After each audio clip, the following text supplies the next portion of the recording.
Bab 46 Kompetisi pertama antara 5 akademi. Nama, Kaisar Tertinggi Pedang Penulis, Luan Si Kuangdao. Plus matikan mengatur ulang. Pasukan pemadam kebakaran hanya membutuhkan waktu kurang dari 1 jam untuk mengeruk 1/18 Ren Meridian dan tiba di Zhongji, bukaan pertama Ren Meridian.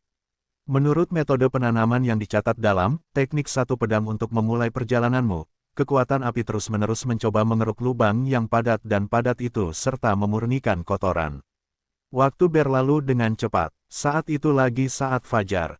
Tubuh Ding Hao mengeluarkan panas yang membuat udara lembab dan bersinar dengan warna merah samar seolah-olah dia berada di dalam kapal uap.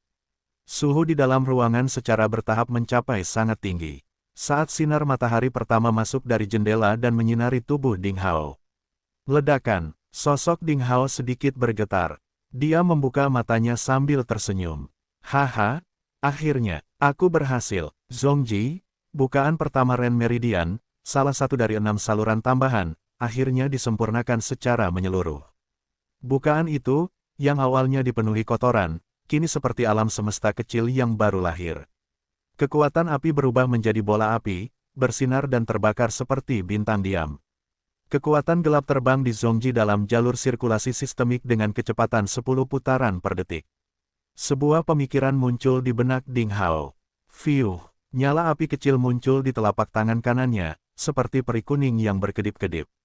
Nyala api ini tampaknya tidak memiliki kekuatan apapun, tetapi suhunya sangat tinggi, cukup untuk melelehkan perunggu dalam sekejap.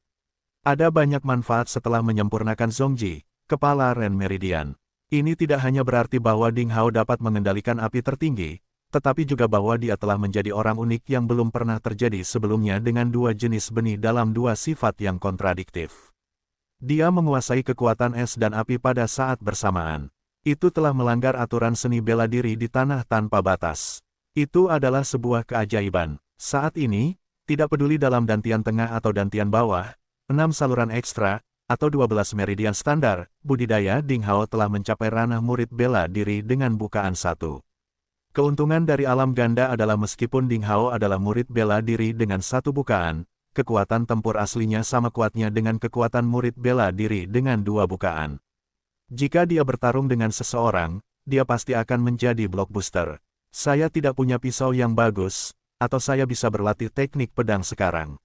Ding Hao mengangguk puas. Dantian menengahnya yang memiliki 6 hingga 7 tingkat telah mencapai ranah murid bela diri dengan 1 lubang, yang telah memenuhi persyaratan budidaya makhluk suci pedang dan pedang. Dia bisa terus mengembangkan kekuatan es dari dantian bawahnya. Setelah itu, keterampilan pedangnya akan ditingkatkan dan kemudian dia akan memiliki kemampuan untuk mengeruk bukaan laut takdir, bukaan kedua saluran tangan pertama Shaoyin, salah satu dari 12 meridian standar. Ding Hao tidak bermaksud membocorkan rahasia bahwa dia sedang mengembangkan 6 saluran tambahan di sekitar dantian tengahnya. Ini akan menjadi bom besar jika hal itu terungkap dan dia akan menghadapi risiko serius untuk diuji sebagai tikus putih kecil. Lagi pula, sungguh menakjubkan bahwa dia bisa mengembangkan sistem Qi kedua di dalam tubuhnya. Saat itu, Zhang Fan mengetuk pintu tepat waktu. Sekali lagi waktunya sarapan. Hari ini, suasana hati si pemburu sedang bagus. Saya akhirnya merasakan keberadaan Qi. Zhang Fan berkata dengan penuh semangat dalam perjalanan ke ruang makan. Setelah beberapa hari berkultivasi pada kitab suci pencarian pedang Taixuan, selain instruksi rincin dari Ding Hao, bocah pemburu itu akhirnya merasakan aliran udara di dalam dantiannya untuk pertama kalinya. Meski sangat lemah, baginya, dia seperti akhirnya melihat matahari, kemungkinan memadatkan benih kekuatan gelap dan mengendalikan kekuatan gelap. Aku sudah bilang padamu bahwa kamu bisa melakukannya. Ding Hao juga ikut berbahagia untuknya. Besok adalah kompetisi antara 5 akademi. Konon selain para tetua inti luar, ada banyak tetua inti dalam yang akan datang untuk menonton pertandingan. Ini akan menjadi acara akbar. Kakak senior Ding, kamu petarung unggulan dari Akademi Kaos Hijau Timur kita. Apakah kamu siap? Zhang Fan bertanya dengan penuh semangat. Ding Hao tersenyum dan berkata, saya tidak terlalu percaya diri. Bagaimanapun, pasti ada banyak murid yang hebat di antara 2000 murid. Saya hanya bisa melakukan yang terbaik. Kakak senior Ding, kamu yang terbaik. Zhang Fan sangat percaya diri pada Ding Hao. Beberapa saat kemudian, keduanya datang ke ruang makan. Di depan pintu, Ada hampir 100 murid Akademi Timur berkemeja hijau menunggu dengan penuh harap. Dalam 2 hari terakhir, Ding Hao telah bertukar pengalaman kultivasinya dengan banyak dari mereka, yang sangat bermanfaat bagi mereka, sehingga semakin banyak murid Akademi Timur yang memperlakukan Ding Hao dengan hormat. Setiap pagi, semakin banyak murid yang menunggu di ruang makan untuk mendiskusikan pengalaman kultivasi dengan Ding Hao dan menanyakan berbagai pertanyaan kepadanya. Bagaimana kabarmu, kakak senior Ding? Halo, kakak senior Ding. Pergi dan ambilkan kakak senior Ding hidangan terbaik. Aku akan membayarnya. Cepat. Penonton tiba-tiba heboh. Suatu hari kemudian, hari kompetisi yang ditunggu-tunggu antar 5 akademi akhirnya tiba. Pada pagi hari ini, para murid Akademi Timur berkemeja hijau berkumpul di lapangan bela diri. Setelah mendengarkan pidato penyemangat Wang Juefeng, yang terdengar cukup kasar, mereka pergi ke aula latihan senjata luar dalam formasi. Aula latihan senjata bagian luar adalah tempat bagi semua murid sekte pencari ilmu pedang untuk mengadakan kompetisi persahabatan dan menyelesaikan perselisihan mereka. Gerbang utamanya, dari rendah hingga tinggi, dibagi menjadi 6 area tangga. Para murid nominal tinggal di area langkah pertama, dan aula latihan senjata luar terletak di area langkah kedua. Itu adalah alun-alun terbuka dengan area yang luas. Ada 50 arena yang terbuat dari platform Bluestone. Mereka memiliki ukuran yang berbeda-beda dan dikelilingi oleh pepohonan berusia berabad-abad dan berbagai patung prajurit bela diri. Itu sungguh luar biasa. Ketika Ding Hao dan murid muda lainnya dari Akademi Kaos Hijau Timur tiba, banyak orang sudah berkumpul di sana. Ada beberapa tetua yang datang untuk memimpin kompetisi ini, beberapa murid generasi ketiga atau keempat yang datang untuk menonton pertandingan, beberapa murid inti, staf yang menjaga ketertiban, dokter yang siap merawat mereka yang terluka selama pertempuran, tulisan laki-laki, dan pengrajin untuk pemeliharaan platform. Ada lautan manusia, dan sangat ramai. Kebanyakan dari mereka adalah murid nominal dari 5 akademi. 2.000 murid berjubah prajurit biru, merah, ungu, kuning, dan putih menjadi protagonis acara hari ini, terutama para pemain unggulan yang dipilih oleh 5 akademi, yang bersemangat untuk terjun ke atas ring untuk tampil bagus, menang, perhatian para orang tua. Setelah sekitar 15 menit, bel kuno yang merdu berbunyi di seluruh gunung pencari ilmu pedang. Semburan asap harum menyelimuti seluruh tempat latihan senjata. Di sisi jauh gunung, tiba-tiba ada pita yang berkedip-kedip, lalu ada aura yang sangat kuat dan cahaya pedang yang buas menembus langit. Kemudian, pita itu jatuh di platform besar nomor 1 yang tertinggi dan paling khusyuk. Di tengah zona latihan senjata, master yang memimpin kompetisi telah tiba. Mereka mengenakan jubah emas pucat, berusia sekitar 30 tahun, dengan wajah anggun, rambut panjang tergerai di depan dada. Ada gelombang ki yang kuat, bergoyang di sekitar tubuh mereka, dan bahkan mengubah sinar matahari di sekitar mereka. Semua murid nominal sangat gugup sehingga mereka sedikit bernapas. Ding Hao merasa seperti tercekik, seolah-olah ada 3 gunung kuno di depannya. Ki es di dantian bawahnya dan ki api di dantian tengahnya sama-sama ditekan, jadi mereka mulai membuat gerakan naluriah. Mereka mulai mengalir deras di meridian dan lubang sebagai perlawanan. Seperti guntur, mereka melawan secara naluriah. Dia bergegas menekan kedua kekuatan itu dengan sisa energinya untuk menstabilkan ki secara perlahan. Mengerikan, ketiga tingkat kultivasi itu pasti lebih dari sekedar Grandmaster bawaan. Mereka pasti telah mencapai alam yang luar biasa. Pakar dari sekte pencari ilmu pedang sama lazimnya dengan awan. Ding Hao diam-diam mengaguminya. Mereka hanyalah sekelompok orang kecil di alam Grandmaster Agung. Jika aku utuh, aku bisa membunuh ribuan orang ini dengan 1 jari. Master Sabre mencemooh dalam pikirannya. Kamu benar, sebuah sekte bela diri kecil tidak membuatku takjub sama sekali. Para murid generasi ketiga hanya berada di alam Grandmaster Agung. Haha, mereka tidak dapat menahan pukulan. Master pedang tidak mau meninggalkan kesan lemah, jadi dia segera berkata dengan nada meremehkan. Ding Hao menyentuh hidungnya karena tidak setuju dan tidak menanggapi kedua leluhur ini. Kedua leluhur tersebut memiliki latar belakang yang misterius, selain itu mereka seperti monster yang berusia lebih dari 10.000 tahun. Mereka yang tidak cukup kuat di matanya, sebenarnya adalah ahli super di Provinsi Salju saat ini. Mereka adalah murid inti dari murid generasi ketiga.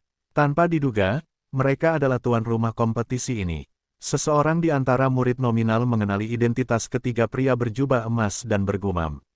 Sekte Pencari Ilmu Pedang dimulai 1500 tahun yang lalu dan telah melatih banyak generasi murid. Menurut aturan lama, murid yang mempunyai senioritas tertinggi adalah murid generasi pertama, dan yang lainnya, secara kronologis, dibagi menjadi murid generasi kedua, ketiga, bahkan kedelapan.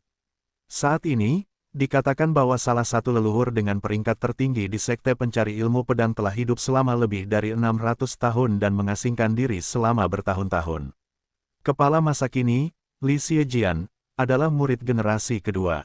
Li Xiejian telah mengendalikan Sekte Pencari Ilmu Pedang selama lebih dari 300 tahun. Kekuatannya tidak dapat diduga. Dikatakan bahwa, selain leluhur tertua, tidak ada yang bisa menjadi lawannya, dan dia juga salah satu master terkenal di Provinsi Salju. Li Xiejian memiliki prestise yang sangat tinggi di sekte tersebut, sementara kepala ini juga sangat sulit dilihat.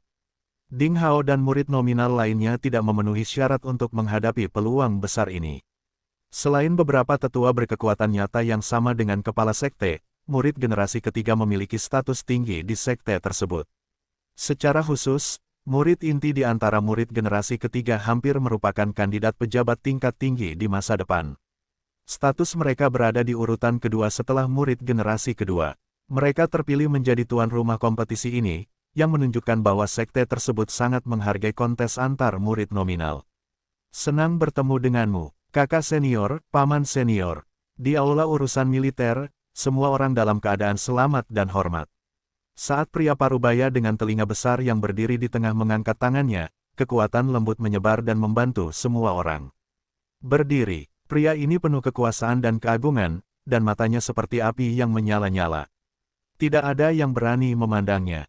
Dia memandang semua murid dan sedikit mengangguk. Kompetisinya dimulai dari sekarang. Saya harap kalian semua bisa memperhatikan kompetisi ini dan tampil maksimal, menunjukkan kekuatan dan pengaruh. Jangan biarkan yang lebih tua, saudara-saudaramu, dan kepala tertunduk. Pembawa acara lain yang mengenakan jubah emas pucat mengumumkan. Selanjutnya, pembawa acara terakhir membacakan beberapa aturan tentang hadiah, dan kemudian permainan resmi dimulai. Para pemain unggulan yang dipilih oleh masing-masing akademi, di bawah pengawasan lebih dari 2.000 murid nominal, perlahan-lahan keluar dan mencapai bagian bawah ring pertama untuk mengambil nomor masing-masing agar kompetisi dapat dikelompokkan. Pada tahap pertama, pria parubaya berjanggut panjang dan bertelinga besar tiba-tiba menjadi terkejut. Apakah ada yang salah, kakak senior Yin? Lucky, master 3 generasi yang belum pernah berbicara sebelumnya bertanya sambil tersenyum. Yin Yifei, seorang pria parubaya dengan wajah persegi dan telinga besar, menggelengkan kepalanya sedikit. Tiba-tiba ada perasaan yang sangat aneh. Seseorang di antara 50 pemain unggulan di bawah panggung memberi saya perasaan yang sangat aneh. Tapi saya tidak menemukan apapun ketika saya merasakannya dengan cermat. Apakah saya punya ilusi? Saya tidak percaya. Lucky sangat terkejut. Mungkin kakak senior Yin sudah terlalu tua atau ada yang salah dengan kultivasimu. Bukan masalah besar. Murid 3 generasi lainnya, Cheng Fei, mencibir. Murid-murid ini semuanya dipilih oleh sekte melalui berbagai ujian berat. Mereka terlalu hebat untuk dicurigai. Kamu, Lucky sangat marah. Yin Yifei melambaikan tangannya dan memberi isyarat kepada Lucky untuk tidak bertengkar dengan Cheng Fei. Para murid inti juga memiliki faksi. Cheng Fei dan Yin Yifei tidak berada dalam satu kelompok. Mereka sering bertengkar satu sama lain. Yin Yifei kesal, tetapi dalam acara formal hari ini, di depan ribuan murid dan tetua, dia tidak bisa membuat masalah. Ding Hao memiliki kartu Qianno 10. Setelah menyerahkan kartu itu kepada murid staf lainnya, dia untuk sementara kembali ke urutan murid Akademi Timur yang mengenakan kaos hijau, menunggu hasil akhir dari pertempuran tersebut. Ketika dia berjalan melewati deringan pertama, tiba-tiba aura yang sangat kuat menyapu tubuhnya. Dia sangat terkejut dan hampir gagal mengendalikan diri. Pasti keadaan aneh di tubuhnya yang menarik perhatian murid generasi ketiga di atas panggung. Ding Hao sangat bijaksana. Segera, semua pemain unggulan memiliki nomornya masing-masing dan kembali. Jixin, Li Juling dan pemain unggulan lainnya di Akademi Kaos Hijau Timur, mengembalikan kartu nomor mereka dan kemudian kembali. Mereka semua terlihat bersemangat dan sepertinya ingin segera menunjukkan bakatnya dalam pertarungan. Mereka mengobrol dengan teman-teman di sekitar mereka dan penuh percaya diri. Di sisi lain, Li Lan tidak menonjolkan diri, dia diam-diam berdiri di tengah kerumunan dengan mata tertutup, beristirahat. Geyin dan Zhang Tianlun ada di sampingnya. Mereka adalah orang kepercayaan Li Lan dan mencari kesana kemari. Mereka juga tidak sabar untuk bertarung. Ding Hao sangat menyadari bahwa kedua pria itu memandangnya dengan sikap bermusuhan. Apalagi momentum mereka tampak berbeda dari sebelumnya. Sial, apakah wajah mengejekku berfungsi lagi? Kedua orang itu. Ding Hao merasa tidak bisa dijelaskan dan diam-diam dijaga. Itu terjadi pada saat yang bersamaan. 3 ahli bela diri inti generasi ketiga, termasuk Yin Yifei, semuanya kembali ke auditorium megah yang dibangun di samping aula urusan militer. Mereka menyapa beberapa, Lusin tetua luar, tetua dalam, pakar generasi ketiga dari Sekte Pencari Ilmu Pedang, dan tetua sekuler dari Sekte Pencari Ilmu Pedang yang datang dari bawah bukit. Kemudian, mereka mengambil tempat duduk dan menunggu dimulainya permainan. Setelah 15 menit, bel berbunyi sekali lagi di dalam aula urusan militer. Akhirnya, kompetisi seru kelima akademi pun segera dimulai. Tak lama kemudian, pada tablet batu pengumuman di tengah aula urusan militer, disajikan susunan kompetisi babak pertama. Pada babak pertama, 50 petarung unggulan dari 5 akademi akan dibagi menjadi 25 grup. Mereka akan bertarung berpasangan untuk menyelesaikan babak pertama. Li Lan, yang merupakan pembangkit tenaga listrik paling cakap di Akademi Timur yang berkemeja hijau, akan melawan murid dari Akademi Utara yang berkemeja kuning. Wingman Li Lan, Geyin dan Zhang Tianlun, masing-masing akan melawan murid-murid dari Akademi Selatan yang berkemeja ungu dan Akademi Pusat yang berkemeja putih. Beberapa murid kaos hijau Akademi Timur lainnya juga mengenal saingan mereka. Di tablet batu pengumuman, Ding Hao juga melihat nama lawannya di babak pertama. Pemain ke-10 Akademi Timur berkemeja hijau akan melawan pemain ke-6 Akademi Barat berkemeja merah. Lawan Ding Hao adalah seseorang yang menduduki peringkat ke-6 di Akademi Kaos Merah Barat. Saat ini, murid dari 5 akademi tidak perlu mengantri lagi. Mereka diperbolehkan berjalan bebas di aula. Mereka dapat memilih pertandingan manapun yang ingin mereka tonton dan mendukung petarung unggulan favorit mereka. Itu terjadi di arena ke-36. Ding Hao menaiki tangga menuju ring selangkah demi selangkah, sementara saingannya sudah gelisah di tengah ring. Hahaha, aku beruntung. Dari kelima akademi, aku justru bertemu dengan Akademi Kaos Hijau Timur yang paling lemah, dan dia adalah pecundang yang menempati peringkat 10, haha. Murid Akademi Barat yang berpakaian merah terkekeh saat melihat Ding Hao. Dia mendesak dengan tidak sabar. Cepat, jangan berlarut-larut. Aku akan bersiap untuk ronde kedua setelah aku mengalahkanmu. Tubuh pemuda itu berbentuk seperti bambu, kurus dan tinggi, serta terdapat jerawat di wajahnya.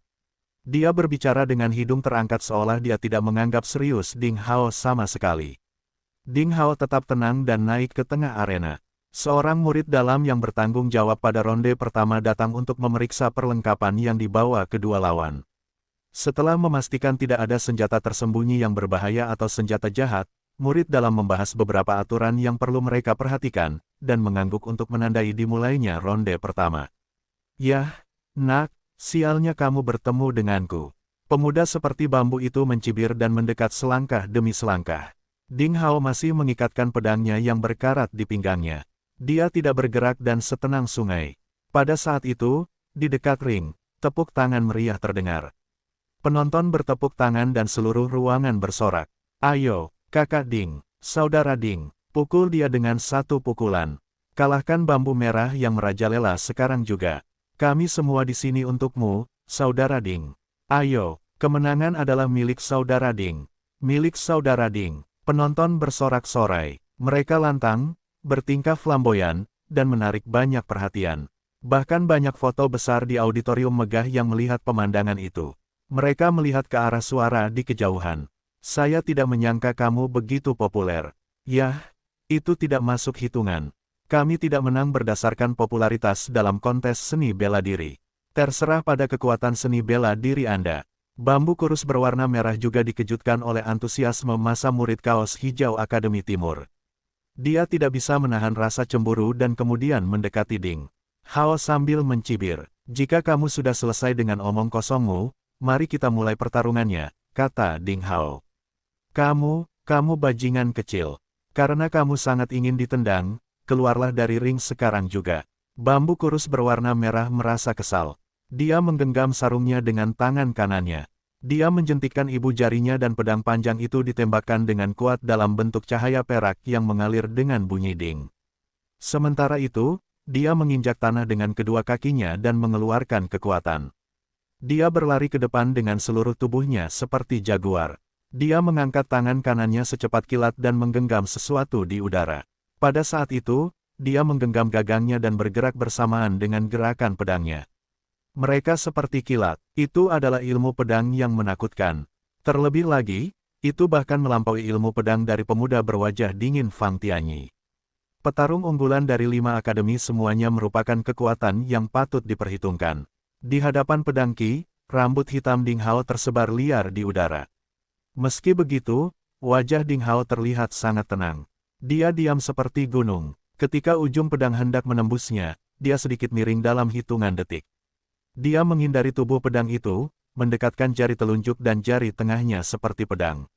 Dia sedang melakukan salah satu teknik pedang dasar, ilmu pedang pengaduk awan. Sepetak kabut dingin berwarna perak tersebar di telapak tangan Ding Hao. Saat itu juga, di dalam ring, udara sedingin es yang hampir bisa membekukan orang meledak. Bambu tinggi kurus berwarna merah itu terasa ke arah yang ditunjuk jari lawannya, dan tulang rusuknya merasakan sesuatu seperti nyeri tumpul. Wajahnya berubah drastis. Dia tidak pernah menyangka bahwa pria yang menduduki peringkat 10 di Akademi Timur yang berkemeja hijau bisa dengan mudah menangkal jurus mematikannya, ilmu pedang pusat pengejar petir. Kita harus tahu bahwa dia melakukan gerakan itu dengan cepat. Dia hampir mencabut pedangnya dan menghunus pedangnya dalam sekejap. Saingannya tidak hanya menghindari gerakan itu tetapi juga menyerang balik dengan teknik pedang dasar. Rambut hitam Ding Hao tergerai seperti air terjun. Kedua jarinya diselimuti kabut es berwarna aneh, dan kemudian dibentuk menjadi sesuatu yang hampir seperti pedang es. Jantung bambu tinggi kurus berbaju merah itu berdetak kencang. Dia tahu dia telah bertemu dengan seorang ahli. Suara mendesing. Dia melakukan serangkaian gerakan berbeda secara berurutan dengan pedang panjang. Jurus ilmu pedang pusat pengejar petir dilepaskan berkali-kali dengan lancar. Lampu pedang bersinar terang. Saking mempesonanya, penonton hanya bisa melihat gelombang cahaya perak yang berhamburan. Mereka hanya melihat cahaya pedang yang menakutkan mengepung Ding Hao sepenuhnya dan menyelimuti tubuhnya. Di luar ring, pemandangan itu membuat banyak murid Akademi Kaos Hijau Timur menutup mulut karena gugup. Ding Hao masih belum menghunus pedangnya. Perlahan dan terus-menerus, dia dengan lembut menepuk tubuh pedang lawannya dengan telapak tangan yang dilapisi es perak dingin. Matanya bersinar, dia mengamati dengan cermat dan terus-menerus membaca jalur pedang dan teknik pedang pesaingnya. Dentang telapak tangan dan pedang membanjiri ring. Bambu tinggi kurus mengayunkan pedangnya semakin cepat. Dia berusaha sekuat tenaga. Dia merasa bahwa dia tidak pernah melakukan rangkaian ilmu pedang pusat pengejar petir hingga fase yang begitu sempurna. Dia benar-benar asyik dengan teknik pedang sehingga dia hampir bisa melakukan setiap gerakan dan gaya secepat yang dia inginkan. Dia belum pernah berada dalam tahap seperti itu selama latihan pedang hariannya yang lalu. Lambat laun, bambu yang tinggi dan kurus, Song Feixiong, terkejut. Mengetahui bahwa hambatan dan titik lemah yang biasa ia temui dalam latihan sehari-hari memudar. Teknik pedangnya dan gerakannya halus dan hampir sempurna. Apalagi penonton di luar ring juga terpesona dengan gerakannya. Haha, kakak senior kita, Song Feixiong, memang mampu. Kumpulan ilmu pedang pusat pengejar petir kelas menengah tingkat manusia yang dia lakukan ini sempurna. Kurasa murid kaos hijau Akademi Timur itu sudah kalah. Para murid kaos merah di sekitar Akademi Barat sedang berjalan di udara. Omong kosong, saudara Ding kita sengaja membiarkan dia menang untuk sementara. Lihat, saudara Ding belum menghunus pedangnya sampai sekarang. Sebagai penggemar nomor 1 Ding Hao, pemuda pemburu Zhang Fan segera membalas. Masih belum menghunus pedangnya. Kurasa dia tidak bisa menemukan kesempatan untuk melakukannya. Haha, itu benar. Seorang pendekar pedang bahkan tidak bisa menghunus pedangnya di depan lawannya. Sungguh memalukan bagi petarung unggulan Akademi Timur berkemeja hijau. Murid-murid kaos merah Akademi Barat tertawa terbahak-bahak. Kamu, Zhang Fan tidak fasih atau pandai berpikir. Karena itu, dia hanya bisa membalas dengan gigi terkatup. Kamu boleh bicara, aku akan lihat siapa yang terakhir tertawa. Benar, Tunggu dan lihat, saudara Ding, kita harus menendang keluar dari bambu tinggi kurus itu. Murid-murid Akademi Timur yang berkemeja hijau seperti Wang Xiaoqi dengan antusias mendukung Ding Hao dan memelototi murid-murid Akademi Barat yang berkemeja merah. Di tengah pertengkaran mereka, perubahan dramatis terjadi di atas ring. Dentang, dentang sedih tiba-tiba terdengar di dalam seluruh ring.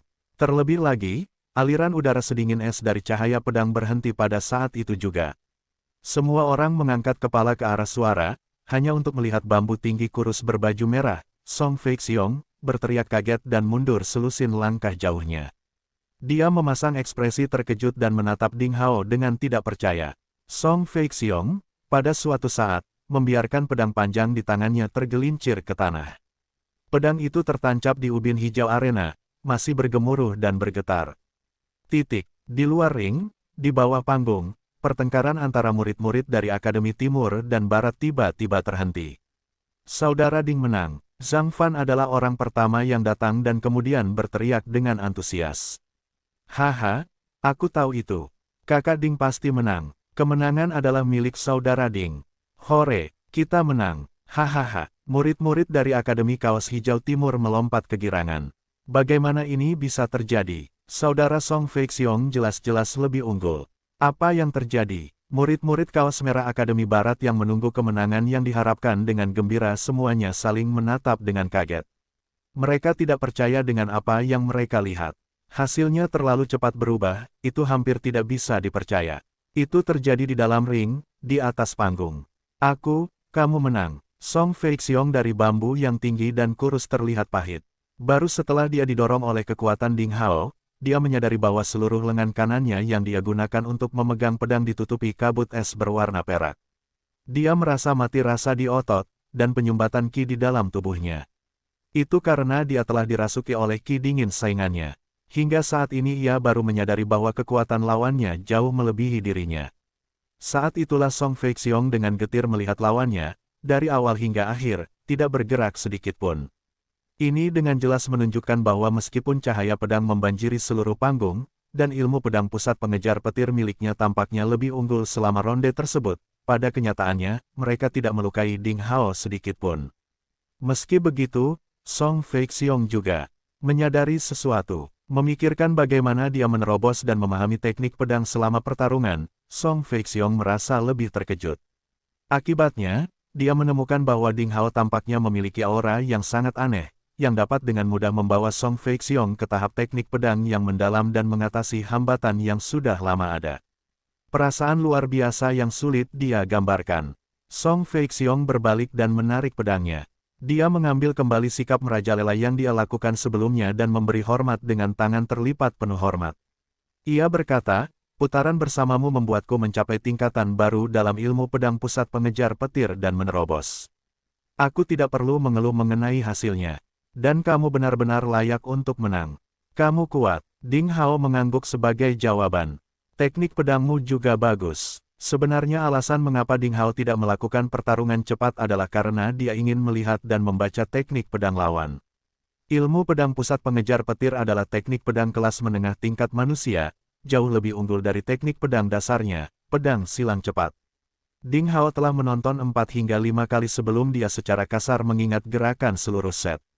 Adapun teknik katalis ki koordinasi spesifik, dia perlu mengerjakannya. Meski begitu, dia telah memperoleh banyak hal. Suatu hari nanti, aku akan berdiri di depanmu lagi. Aku akan membuatmu harus menghunus pedang panjangmu untuk melawanku saat itu. Song Feixiong terlihat serius dan berkata, kekuatanmu memang cukup kuat, namun masih banyak ahli lain di 5 petarung unggulan akademi. Hati-hati, kuharap kamu bisa melangkah lebih jauh dalam game ini. Murid Akademi Barat yang merajalela ini sangat terkesan dengan ketenangan Ding Hao dan diam-diam ingin Ding Hao memenangkan permainan. Setelah menyelesaikan kata-katanya, dia melompat dan turun dari ring. Ding Hao dari Akademi Kaos Hijau Timur menang. Seorang wasit di atas panggung mengumumkan hasilnya dengan lantang. Di bawah panggung, murid-murid dari Akademi Kaos Hijau Timur bersorak-sorai. Ding Hao kembali ke Akademi Timur Zona Kaos Hijau, hanya untuk menemukan bahwa sebagian besar putaran pertama untuk kelima akademi telah berakhir. Dari 10 petarung unggulan Akademi Kaos Hijau Timur, 6 tersingkir di babak pertama seperti yang diharapkan, hanya 4 orang yang menang. Selain Ding Hao, pemenang lainnya adalah Li Lan dan bawahan kepercayaannya, Ge Yin dan Zhang Tianlun. Kemenangan Li Lan dan Ding Hao pada dasarnya diharapkan oleh banyak orang. Pertama, Ding Hao telah memberinya reputasi sebelumnya dan telah menunjukkan beberapa teknik pedang yang sangat unggul. Murid-murid Kaos Hijau Akademi Timur sangat yakin dengan kemenangannya. Kedua, latar belakang Li Lan sangat misterius. Ia menerapkan sikap percaya diri dalam kehidupan sehari-hari dan biasanya tidak repot-repot menyerang lawannya untuk kedua kalinya. Selama kontes seleksi seni bela diri sebelumnya untuk petarung unggulan, dia menilai semua orang sebagai kandidat yang sangat berkualitas. Namun kemenangan Ge Yin dan Zhang Tianlun mengejutkan banyak orang. Toh, saat kontes seleksi petarung unggulan, mereka tidak menonjol. Namun, mereka tetap menang. Selain itu, pemukulan Zhang Tianlun terhadap lawan dari Akademi Pusat Berkemeja Putih mengejutkan banyak orang. Hampir semua orang mengira mereka beruntung dan bertemu dengan beberapa rival yang lemah. Hanya guru laki-laki yang sinis yang bertanggung jawab, Wang Juefeng, yang dengan tajam membedakan bahwa, di mata Zhang Tianlun dan Ge Yin, bercak ki ungu mengalir di kedalaman. Itu tidak wajar, jelas merupakan tanda telah meminum ramuan katalis kekuatan untuk meningkatkan kekuatan sementara. Pria sinis itu menggelengkan kepalanya dan tidak bertanya lebih jauh. Memang benar, seseorang dapat meningkatkan kekuatannya secara signifikan dengan obat mujarab dalam waktu singkat. Namun, mereka mungkin akan merasakan dampaknya. Namun demikian, seseorang harus menapaki jalannya sendiri. Sebagai guru yang bertanggung jawab, dia hanya menangani praktik sehari-hari para murid dan cetak biru umum untuk pengembangan pribadi mereka, tidak pernah menangani masalah pribadi banyak murid yang ada dalam daftar tunggu. Wah, aku tidak menyangka. Setelah ronde pertama, beberapa dari kalian masih tersungkur. Kalian berempat benar-benar berhasil dan mencetak 4 poin. Yah, aku tidak menyangka itu akan terjadi, haha. Tapi kamu bisa, jangan terlalu bangga sekarang. Saya kira kamu juga tidak akan beruntung di putaran kedua. Sekarang, bersiaplah untuk ditendang. Pria sinis itu selalu berbicara seperti itu, seolah ingin orang-orang membencinya. Dia telah mengungkapkan pencapaian mereka dalam satu kalimat, namun tetap saja, dia membuat para murid gatal mencari alasan untuk melawannya. Ding Hao mengerucutkan bibirnya dan tetap diam. Masih ada 4 jam hingga putaran kedua. Dia menemukan tempat di bawah naungan pohon untuk beristirahat dan memejamkan mata, mengunyah teknik pedang ilmu pedang pusat pengejaran petir yang baru saja dia pelajari. Semakin dia merenungkan kumpulan ilmu pedang, semakin indah menurutnya ilmu pedang itu. Namun, murid Song Feixiong dari Akademi Kaos Merah Barat tampaknya belum memahami inti sebenarnya dari ilmu pedang, karena dia hanya meniru gerakannya, bukan jiwanya. Pada saat yang sama, beberapa lusin murid dari Akademi Kaos Hijau Timur, termasuk Zhang Fan, berkumpul di sekitar Ding Hao dalam lingkaran, untuk mencegah gangguan apapun. Ding Hao sedang beristirahat untuk persiapan putaran kedua kontes seni bela diri. Ding Hao benar-benar berhasil mencapai babak berikutnya. Dari kejauhan, Ge Yin tidak begitu yakin dengan kemenangan Ding Hao. Dia hanya beruntung dan bertemu dengan Akademi Barat yang terdiri dari orang-orang bodoh berbaju merah. Rupanya, Zhang Tianlun juga tidak puas dengan hasilnya. Meskipun mereka semua adalah murid dari Akademi Kaos Hijau Timur, kemenangan Ding Hao entah bagaimana telah mencuri perhatian yang seharusnya hanya menjadi milik mereka. Oleh karena itu, persiapan dan plot mereka sebelum pertandingan mengalami beberapa perubahan yang tidak terduga. Jangan pedulikan dia, kalian berdua istirahat untuk mempersiapkan putaran kedua. Dalam permainan seperti ini, kalian harus fokus pada diri sendiri. Duduk bersila bersama mereka, Li Lan sedikit membuka matanya dari meditasinya dan mengingatkan mereka dengan alis berkerut. Ya, kakak senior Li. Terima kasih telah mengingatkan kami. Ge Yin dan Zhang Tianlun sama-sama menggigil dalam hati dan segera mengumpulkan ki mereka untuk membangun kekuatan pertempuran mereka, sebagai persiapan untuk kontes putaran kedua. Sekali lagi, Li Lan menutup matanya. Bahkan, dia terkejut dan bahkan menyesali kemenangan Ding Hao juga. Dia telah berusaha keras untuk mendapatkan 2 power katalis eliksir dari seorang tetua dekat yang baru saja keluar dari pelatihan dan membiarkan Ge Yin dan Zhang Tianlun mengambilnya. Kekuatan mereka meningkat dalam waktu singkat, yang benar-benar membuatnya kehilangan harga yang mahal. Menurut rencana awal Li Lan, selama dia dan dua bawahan terpercayanya menonjol sendirian di ronde pertama. Mereka secara alami akan memenangkan kekaguman para murid dari Akademi Timur, sehingga menekan popularitas Ding Hao di Akademi Timur yang berbaju hijau. Kemudian, setelah kompetisi besar dari 5 akademi, dia akan berusaha keras dan dengan mudah menjadikan 400 murid di Akademi Timur di bawah komandonya, sebagai persiapan untuk dia menjadi kepala Akademi Kaos Hijau. Timur, siapa yang menyangka Ding Hao akan lolos ke babak kedua? Rencana Lilan gagal. Lilan menggelengkan kepalanya. Mau tak mau dia berpikir bahwa informasi yang dia kumpulkan tidak cukup rinci. Berada di posisi terbawah dari 5 akademi, semua murid dari Akademi Timur yang berkemeja hijau seharusnya tersingkir di babak pertama kecuali dia. Namun, Ding Hao, si kuda hitam, muncul dari ekstasinya. Tepatnya, Lilan tidak pernah menganggap serius Ding Hao sama sekali. Mereka telah menyelidiki latar belakang Ding Hao. Dia dulunya hanya seorang pelayan dari lingkaran luar sekte pencari ilmu pedang, dan telah gagal dalam ujian masuk 4 tahun berturut-turut. Pada tes terakhir, dia akhirnya bergabung dengan sekte tersebut secara kebetulan. Mereka tidak pernah menyangka bahwa pelayan yang rendah hati seperti itu tampaknya sangat menjanjikan.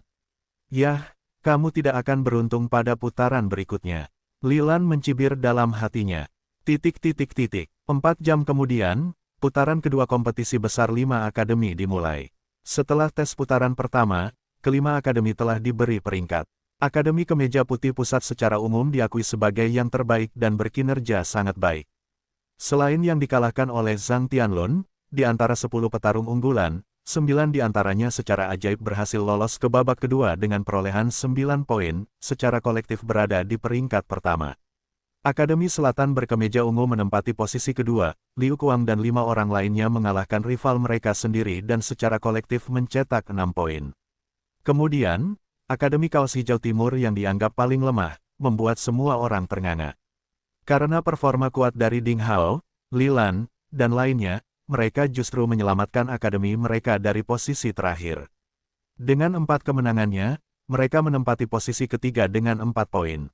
Terakhir, Akademi Kaos Merah Barat dan Akademi Kaos Kuning Utara masing-masing memiliki 3 pemenang di putaran kedua kontes. Dengan 3 poin, mereka imbang di peringkat keempat. Saat itu, pada tablet batu pengumuman, disajikan susunan kompetisi putaran kedua. Saingan kedua Ding Hao, akhirnya muncul. Pemain ke-10 Akademi Timur berkemeja hijau akan melawan pemain ketiga Akademi Selatan berkemeja ungu. Lawan Ding Hao adalah pemain ketiga dari Akademi Selatan yang mengenakan kaos ungu. Apalagi Lilan juga bertemu lawan dari Akademi Selatan berkemeja ungu. Keberuntungan Geyin dan Zhang Tianlun akhirnya habis. Mereka berdua sebenarnya akan melawan pembangkit tenaga listrik dari aliansi terhormat 7 Akademi Pusat berkemeja putih. Saat mereka mengetahui berita itu, wajah mereka muram dan mereka tampak mengerikan. Pada saat yang sama, Ren Xiaoyao yang gemuk dari Akademi Utara dengan kemeja kuning membuat banyak orang iri. Orang ini sangat beruntung karena mendapat bye di babak ini. Ia menjadi orang yang paling beruntung di antara 25 orang tersebut, yaitu tidak perlu mengikuti kontes putaran kedua dan langsung masuk ke putaran ketiga. 24 orang sisanya mulai bertarung berpasangan lagi. Itu terjadi di arena ke-10. Seorang pemuda raksasa yang mengenakan jubah ungu dengan bangga melihat ke atas dan ke bawah ke arah lawannya, lalu dia terkekeh. Aku tidak menyangka kucing sepertimu bisa memasuki babak kedua.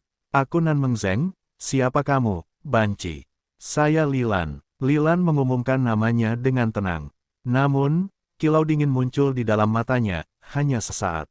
Konon, kata banci yang digunakan Nan Mengzeng untuk memanggilnya membuatnya marah. Nan Mengzeng sendiri sama sekali tidak menyadari kemarahan lawannya. Lilan, kamu bahkan punya nama yang banci, haha. Mendengar saingannya mengumumkan namanya, Nan Mengzeng tertawa terbahak-bahak. Tepat ketika dia hendak berbicara lebih banyak, wajahnya tiba-tiba berubah secara dramatis. Pada saat itu, aura luar biasa menyapu ke arahnya. Sesosok manusia berlari, dan kemudian Lilan berada di sampingnya dalam sepersekian detik. Kecepatan seperti itu seperti kecepatan hantu, dan jauh melampaui kecepatan reaksi orang normal. Nan Mengzeng terkejut. Sebelum dia sempat bereaksi, telapak tangan putih dan halus dengan jari ramping menepuk dadanya dengan lembut. Engah. Ketidakpercayaan muncul di mata Nan Mengzeng. Lawan kucing seperti dia benar-benar memiliki kekuatan yang luar biasa. Monster macam apa yang telah aku buat kacau? Ketika pikiran terakhir terlintas di benaknya, dia merasakan sesuatu yang manis jauh di tenggorokannya, dan kemudian darah muncrat dari mulutnya. Dia dikirim kembali terbang tanpa sadar seperti bola meriam. Akhirnya, dia mendarat dengan keras di tanah sejauh 30 hingga 40 meter. Kaki dan lengannya bergerak-gerak, dia pingsan total. Itu hanya satu pukulan. Lilan yang marah tidak menahan kekuatannya lagi. Dia telah menunjukkan kekuatannya yang menakutkan. Seperti T-Rex, dia telah mengirim saingannya terbang dengan satu pukulan lurus, dan lawannya adalah ahli di antara tiga teratas di Akademi Selatan dengan kaos ungu. Itu berada di bawah panggung. Murid-murid dari Akademi Timur yang berkemeja hijau dan Akademi Selatan yang berkemeja ungu semuanya tercengang. Semua pemuda melongo ke arah anak laki-laki berpenampilan feminin di atas panggung dengan kagum, mulut mereka terbuka lebar. Sedetik sebelumnya, pertarungan belum dimulai.